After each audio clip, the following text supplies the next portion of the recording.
Great players know that to be really successful, you have to learn how to value bet.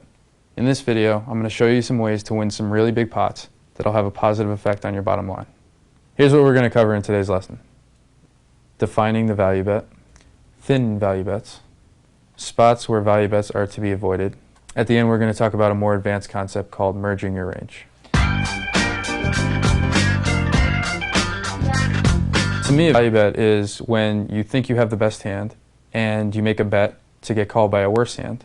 Occasionally, you will run into a better hand, but for the most part, your opponent, when he calls, will have a worse hand than you do.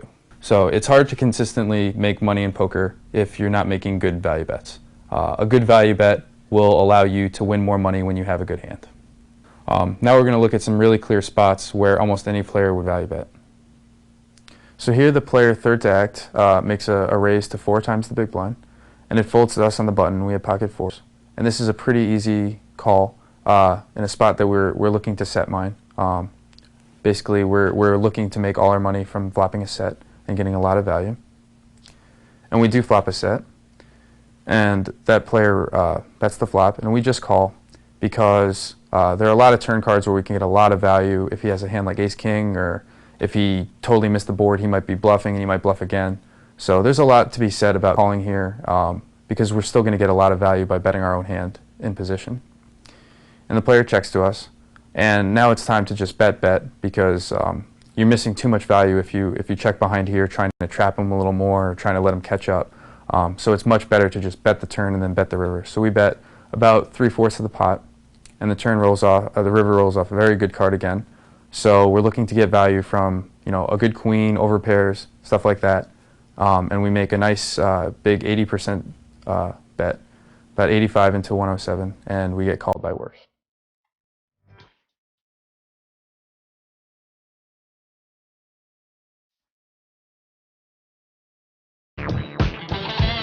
Many newer players don't value bet often or big enough on the turn or river for a number of reasons. First off, they're afraid of being raised off their hand when they don't have a nut hand. Another reason they don't value bet often or big enough is because the board looks a little scary, but generally their opponent doesn't have a hand stronger than them, and they are going to call with worse. And thirdly, people are afraid of the exponential growth of the pot size and don't value bet big enough, and they miss out on some value in their hands. By the turn of the river, the pot is really big, and a lot of players are afraid to put in a lot of their stack with a hand like top pair or a small overpair, when really they're not very often beat and they're getting called by worse. As you progress in your career as a poker player, it's easy to become results-oriented on spots that you get called by a better hand. But really, you should be looking at the hand and trying to figure out how often you're being called by worse. So you really need to look for these spots where you're going to be called by a lot of worse hands. And here's an example of a thinner value bet, which basically means that we're betting with a hand that is further away from the nuts than the bottom set hand that we just showed. So here we get dealt pocket queens in early position, and we raise pot size to $7. And it folds over to the button, who's a pretty loose player, and he calls. And it's important to note that he's a loose player because he's calling with more suited connector type hands, all his pocket pairs, just a generally wide range. And he's also probably more likely to call down, so we can squeak in thinner value bets against him. So we flop an overpair on a fairly dry board, even though there's some gut shots. There's one open-ended straight draw, which is the 8-9 double gut shot. So we bet 2/3 the pot and we get called. And then the turn's a king. And this is a really good card for us to bluff. So if our player is observant at all that he notices we're bluffing this card very often, we should also be value betting it pretty thin because he's going to be calling with weaker hands than normal.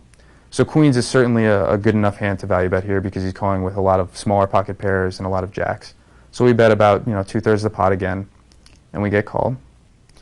And then the river pair is the bottom card, which is great because no draw is complete, and we're still very likely to be ahead. So we put in another 2/3 size pot size bet, and we get called by worse.